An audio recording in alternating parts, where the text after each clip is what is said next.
বন্ধুরা, চীন সর্বদা নতুন এবং উন্নত প্রযুক্তির উপর তাদের দখল বজায় রেখেছে। কিন্তু এবার চীন তাদের পরিবহন সেক্টরে এমন কিছু উদ্ভাবন করেছে যা গোটা বিশ্বের দৃষ্টি আকর্ষণ করছে। এই প্রযুক্তিগুলি না কেবল ভ্রমণের ধরনের পরিবর্তন করেছে, বরং বিশ্বব্যাপী আলোচনার বিষয় হয়ে উঠেছে। এই প্রযুক্তিগুলোর অগ্রগতি এত দ্রুত যে আমেরিকা ও জাপানের মতো দেশও তাদের গতির সাথে তাল মিলিয়ে চলতে হিমশিম খাচ্ছে।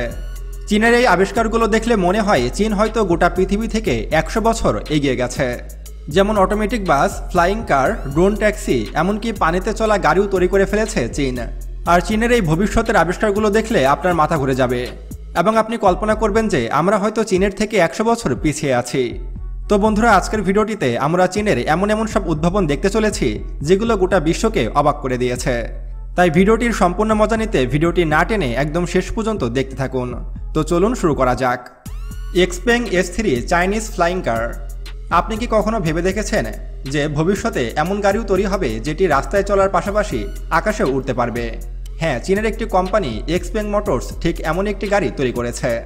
এই গাড়িটি রাস্তায় চলার সময় একটি নর্মাল গাড়ির মতোই চলে, কিন্তু যখন এর উড়ার প্রয়োজন পড়ে তখন এর ডানাগুলো ছড়িয়ে পড়ে এবং এটি বাতাসে উড়তে শুরু করে। এই উড়ন্ত গাড়িতে রোটার ব্লেড লাগানো আছে, যেটি ড্রোনের মতো করে ঘুরে এটিকে উপরে ওঠায়।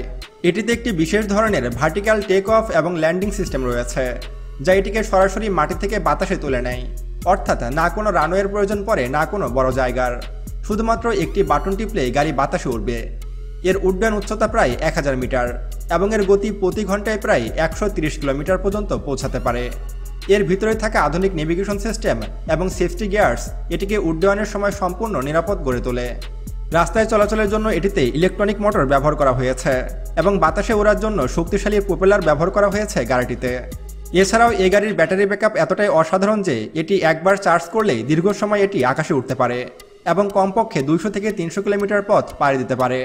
তাই এক্সপেং S3 শুধু একটি গাড়ি নয়, এটি পরিবহন জগতে একটি অনন্য বিপ্লব সাধন করেছে। BYD ইয়াংওয়াং U8। মাটিতে গাড়ি চলতে তো আপনারা অনেকেই দেখেছেন, কিন্তু আপনি কি কখনো এমন গাড়ি দেখেছেন যেটি নৌকার মতো করে পানিতেও চলতে পারে? হ্যাঁ, আপনি ঠিকই শুনেছেন। চীন এমন একটি SUV তৈরি করেছে যা সত্যি জলের উপরে চলতে পারে। সম্প্রতি চীনা একটি কোম্পানি এমন একটি কার লঞ্চ করেছে যা সারা বিশ্বব্যাপী আলোড়ন সৃষ্টি করেছে। এটি কোনো সাধারণ SUV নয়, বরং এটি ভবিষ্যৎ প্রযুক্তিতে তৈরি একটি দুর্দান্ত মেশিন। এই গাড়িটিতে রয়েছে অবাক করা সব অসাধারণ ফিচার্স, যেগুলো দেখলে আপনার মাথা ঘুরে যাবে। যার মধ্যে একটি উল্লেখযোগ্য ফিচার্স হলো স্পেশাল হাইড্রোলিক সিস্টেম। অর্থাৎ এর মধ্যে একটি বিশেষ হাইড্রোলিক সিস্টেম লাগানো রয়েছে যা গাড়িটিকে 150 মিলিমিটার পর্যন্ত উপরে উঠাতে পারে, আবার নামাতেও পারে। আর এই বিশেষ ফিচার্সের কারণে ভাঙাচোরা, উঁচু নিচু এবং গর্তযুক্ত যে কোনো রাস্তার উপর দিয়ে এটি চলতে পারে। এর জন্য এই গাড়িটিকে অনেকে হাসিঠাট্টা করে মঙ্গল গ্রহের গাড়িও বলে থাকে। অনেকেই বলে থাকে এটি পৃথিবীর জন্য নয়, বরং মঙ্গল গ্রহের জন্য তৈরি করা হয়েছে। এই গাড়িটির অবাক করা একটি স্পেশাল ফিচার্স হলো ট্যাঙ্ক ট্রান। যেমন একটা গাড়ির ইউটার্ন নিতে অনেকটাই জায়গার প্রয়োজন পড়ে, কিন্তু BYD এর এই গাড়ির ট্যাঙ্ক ট্রান ফিচার ব্যবহার করেই 360 ডিগ্রি ঘুরতে পারে। অনেকটা মার্সিডিজ জি ওয়াগনের মতো 360 ডিগ্রি ঘুরতে পারে এই গাড়িটি। এর জন্য এই গাড়িটি ঘোরার জন্য বেশি একটা স্পেসের প্রয়োজন পড়ে না। আর এই গাড়িটিতে ব্যবহৃত অ্যাডভান্স ফিচার্সের কারণে এই গাড়িটি খুব অল্প সময়ে এবং খুবই অল্প জায়গার মধ্যে নিরাপদে পার্কিং করা যায়। এগুলো তো গেল এই গাড়িটির ছোটোখাটো ফিচার্স। এই গাড়িটির আসল রূপ আপনি তখনই দেখতে পাবেন যখন এটিকে পানিতে নামাবেন, কারণ এই গাড়িটি জমিতে চলার পাশাপাশি 30 মিনিট পর্যন্ত পানির উপর দিয়েও ভেসে চলতে পারে। ধরুন আপনি এমন একটি পরিস্থিতিতে পড়লেন যেখানে আপনাকে নদী পার হতে হবে, কিন্তু সেই নদীতে কোনো ব্রিজ নেই, তাহলে চিন্তার কোনো কারণ নেই, কারণ এই গাড়িটিতে আপনি নদীও পার হতে পারবেন।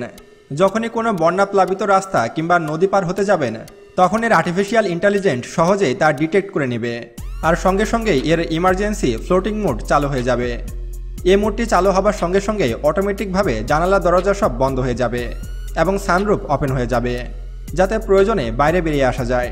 তবে এই গাড়িটির ইন্টারেস্টিং ব্যাপার হলো জলে ভাসার সময় এর চাকাগুলো প্যাডেলের মতো করে কাজ করে, যার সাহায্যে গাড়িটি ধীরে ধীরে তীরের দিকে এগিয়ে যায়। তবে BYDর এই গাড়িগুলো শুধুমাত্র ইমার্জেন্সির সময় ব্যবহার করা যেতে পারে। সব সময় জলে চালানোর জন্য এটিকে ডিজাইন করা হয়নি। তবে ফ্লোটিং মোড ব্যবহার করার পরে গাড়িটিকে সার্ভিস সেন্টারে নিয়ে যাওয়া জরুরি, কারণ ফ্লোটিং মোড ব্যবহারের পর টেকনিক্যাল প্রবলেমও দেখা দিতে পারে। সত্যিই এই SUV গাড়িটি অটোমোবাইল ইন্ডাস্ট্রিতে এক নতুন বিপ্লব নিয়ে এসেছে। বন্ধুরা, এই গাড়িটি যদি বাংলাদেশে আসে তাহলে আপনিও কিনবেন কিনা তা অবশ্যই আমাদেরকে কমেন্ট করে জানাবেন। EHang 216S। ইহ্যাং 216কে ড্রোন প্লেন বা ড্রোন ট্যাক্সি বলেও ডাকা হয়, কারণ এটি ড্রোনের মতো দেখতে হলেও এটি একটি অ্যারোপ্লেন। আর এই ছোট্ট অ্যারোপ্লেনকে চীনের লোকেরা ট্যাক্সির মতো করেই ব্যবহার করে। চীনের যেসব বড় বড় শহরে ট্রাফিক জ্যাম রয়েছে সেসব জায়গায় এই ড্রোন ট্যাক্সিগুলোকে ব্যাপক হারে ব্যবহার করা হয় এবং চীনে এই ড্রোন ট্যাক্সিগুলো খুবই জনপ্রিয়। তবে এই ড্রোন ট্যাক্সিটিতে বেশ কিছু অসুবিধা রয়েছে, কারণ এই ড্রোন ট্যাক্সিটিতে মাত্র 2 জন লোক বসতে পারে। তবে এটিকে চালানোর জন্য কোনো প্রকার ড্রাইভারের প্রয়োজন পড়ে না। এটি গুগল ম্যাপ দেখে অটোমেটিকভাবে আপনাকে আপনার গন্তব্যে পৌঁছে দেবে। এই ড্রোন ট্যাক্সিগুলোতে কোনো প্রকার ড্রাইভারের প্রয়োজন পড়ে না, কিংবা এর যদি কোনো একটি প্রপেলার বা পাখা নষ্ট হয়ে যায় তারপরও আপনি নিরাপদে আপনার গন্তব্যে পৌঁছে যেতে পারবেন। এর সেফটি এতটাই রাখা হয়েছে। লাজারেথ LMV496। বন্ধুরা, এটি কোনো সাধারণ বাইক নয়। এটি এমন একটি বাইক যেটি রাস্তায় চলার পাশাপাশি আকাশেও উড়তে পারে। লাজারেথ LMV496 বিশেষভাবে অ্যাডভেঞ্চার প্রেমীদের জন্য তৈরি করা হয়েছে। বিশেষ করে যারা পাহাড়ি এলাকায় ঘুরতে পছন্দ করেন কিংবা রাস্তায় চলার পাশাপাশি আকাশেও উঠতে চান, তারা এই বাইকটিকে কিনতে পারেন। আমরা এতদিন অনেক সাইফাই মুভিতে এই ধরনের বাইক দেখে এসেছি, কিন্তু বর্তমানে বাস্তবেও এই ধরনের বাইক চলে এসেছে। এই বাইকটিতে 2টি চাকার পরিবর্তে ব্যবহার করা হয়েছে 4টি চাকা। আপনি যখন এটিকে নিয়ে আকাশে উঠতে যাবেন তখন একটি মাত্র সুইচে ক্লিক করবেন এবং সুইচে ক্লিক করার পর এর 4টি চাকা চারদিকে ছড়িয়ে যাবে এবং এর চাকার ভিতরে প্রপেলার সেট করা হয়েছে। ফলে আপনি যখন ফ্লাইং মোড অন করার জন্য সুইচে চাপ দিবেন তখন এর চাকাগুলো মাত্র কয়েক সেকেন্ডের মধ্যেই চারদিকে ছড়িয়ে যাবে এবং এর ভিতরে থাকা প্রপেলারগুলো বাতাস সৃষ্টি করে বাইকটিকে ভাসিয়ে তুলবে। এবং এই বাইকটির ওজন 140 কেজি এবং এই বাইকটি যেমন রাস্তায় চলতে পারে তেমন আকাশে উঠতে পারে। তবে এই বাইকটির দাম অনেক বেশি, যা আপনার আমার কেনার সাধ্যের বাইরে। এই বাইকটির দাম ধরা হয়েছে $2.3 মিলিয়ন। আর আপনি এই টাকায় রোলস রয়েসের মতো গাড়ি কিনতে পারবেন। অর্থাৎ এই বাইকটির যতদিন না দাম কমানো হবে ততদিন এই বাইকটি মার্কেট পাবে না।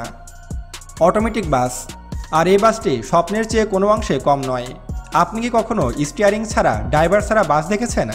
আপনি হয়তো কখনো দেখেননি, কিন্তু আপনি যদি চীনে বসবাস করে থাকেন তাহলে আপনি এই বাসগুলোকে হরহামেশাই রাস্তাঘাটে দেখতে পাবেন। কারণ চীন এমন একটি বাস তৈরি করেছে যেখানে নেই কোনো স্টিয়ারিং, নেই কোনো ড্রাইভার। এই বাসগুলো অটোমেটিক রোডে চলাচল করতে পারে এবং আপনাকে আপনার গন্তব্যে সঠিক সময়ে পৌঁছে দিতে পারে। যেখানে আমাদের দেশের বাসগুলো এখনও আদিম যুগেই পড়ে আছে এবং তারা রাস্তায় উঠলে মনে হয় যেন তারা বিমান চালাচ্ছে। এর ফলে অনেক সময় ভয়াবহ অ্যাক্সিডেন্ট হতে দেখা যায় বাংলাদেশে। কিন্তু চীন AI টেকনোলজি ব্যবহার করে ড্রাইভারবিহীন এই বাসগুলো রাস্তায় নামিয়েছে এবং এই বাসগুলো সাইজে ছোট আকারের, ফলে এগুলো খুব সহজেই অটোমেটিকভাবে রাস্তায় চলাচল করতে পারে। এই বাসগুলোতে সর্বোচ্চ 9 জন মানুষ বসতে পারে এবং এই বাসগুলোতে ব্যবহার করা হয়েছে হাই ডেফিনিশন ক্যামেরা, সেন্সর এবং উন্নত টেকনোলজি। ফলে এই বাসগুলো হয়ে উঠেছে আরও বেশি নিরাপদ, আরও বেশি সময় উপযোগী। বর্তমানে পুরো চীনে কয়েক হাজার এরকম বাস রাস্তায় নামানো হয়েছে। বন্ধুরা, এই AI প্রযুক্তি সম্পন্ন ড্রাইভারবিহীন বাস বাংলাদেশে নিয়ে আসলে কি হবে তা অবশ্যই আমাদেরকে কমেন্ট করে জানাতে পারেন। ইয়ামাহা মোটরয়েড। বন্ধুরা, আপনি এখন যে ফিউচারিস্টিক বাইকটি দেখছেন এটি কোনো সাধারণ বাইক নয়। এটি তৈরি করেছে ইয়ামাহা কোম্পানি। ভবিষ্যতের কথা মাথায় রেখে ইয়ামাহা কোম্পানি এই বাইকটি ডিজাইন করেছে এবং এই বাইকটি একটি সংবেদনশীল বাইক। এই বাইকটি মাত্র 2 চাকার উপরে তার ভারসাম্য রাখতে পারে। এটিকে দাঁড় করানোর জন্য কোনো রকম স্ট্যান্ডের প্রয়োজন পড়ে না এবং এটি আপনার অঙ্গভঙ্গিও বুঝতে পারবে। আপনি যদি ডান্স করেন তাহলে বাইকটিও আপনার সাথে সাথে ডান্স করবে, অর্থাৎ এটি মানুষের ভাষা বুঝতে পারে। আমারও অনেক সায়েন্স ফিকশন মুভিতে এই ধরনের বাইক দেখিয়েছি, কিন্তু বর্তমানে চীন এটি বাস্তবে করে দেখিয়েছে। আর এই বাইকটির টেকনোলজি ও ডিজাইন সারা বিশ্বকে অবাক করে দিয়েছে। আপনাদের কাছে এই বাইকটির ডিজাইন কেমন লেগেছে এবং বাংলাদেশে আসলে আপনি বাইকটি কিনবেন কিনা তা অবশ্যই আমাদেরকে কমেন্ট করে জানাতে পারেন। Electric highway China. বন্ধুরা, আপনি কি কখনো ভেবে দেখেছেন আপনি রাস্তায় চলবেন ইলেকট্রিক গাড়ি নিয়ে, অথচ আপনার গাড়ির ব্যাটারির চার্জ কখনোই ফুরাবে না? রাস্তায় আপনি গাড়ি ড্রাইভ করছেন আর রাস্তা থেকে অটোমেটিকভাবে আপনার গাড়ি চার্জ হচ্ছে। আসলে এটিকে অবাস্তব মনে হলেও এটিকে বাস্তবে করে দেখিয়েছে চীন সরকার। চীন এমন একটি রাস্তা তৈরি করেছে যে রাস্তায় আপনি গাড়ি চালালে অটোমেটিক আপনার গাড়ি চার্জ হবে। আপনাকে আলাদা করে আর চার্জ স্টেশনে গিয়ে গাড়িকে চার্জ করতে হবে না। মূলত চীনে অনেক লং রোড রয়েছে, ফলে অনেকে লং ড্রাইভে বের হলে তাদের চার্জের ঝামেলা সাথেই থাকে। ফলে চীন রোডের মাঝখানে এমন একটি প্রযুক্তি ব্যবহার করেছে যে আপনি এর উপর দিয়ে গেলে অটোমেটিক আপনার গাড়ি চার্জ নেবে এবং আপনার গাড়ির চার্জ কখনোই ফুরাবে না। আসলে চীনের এসব কাজকর্ম দেখে আমি পাগল হয়ে যাচ্ছি। তো বন্ধুরা, চীনের এসব টেকনোলজি এবং এইসব কাজকর্ম দেখে আপনার কাছে কেমন লাগলো এবং এই ভিডিওটির পার্ট 2 আপনি দেখতে চান কিনা তা অবশ্যই আমাদেরকে কমেন্ট করে জানাতে পারেন। এবং আরও এমন ইন্টারেস্টিং ও ফিউচারিস্টিক ভিডিও পেতে এখনই আমাদের চ্যানেল সায়েন্স বিডিকে এখনই সাবস্ক্রাইব করুন এবং পাশে আসা বেল বাটনে ক্লিক করুন। তো দেখা হচ্ছে পরবর্তী ভিডিওতে। ততক্ষণ পর্যন্ত সুস্থ থাকবেন, ভালো থাকবেন। আল্লাহ হাফেজ।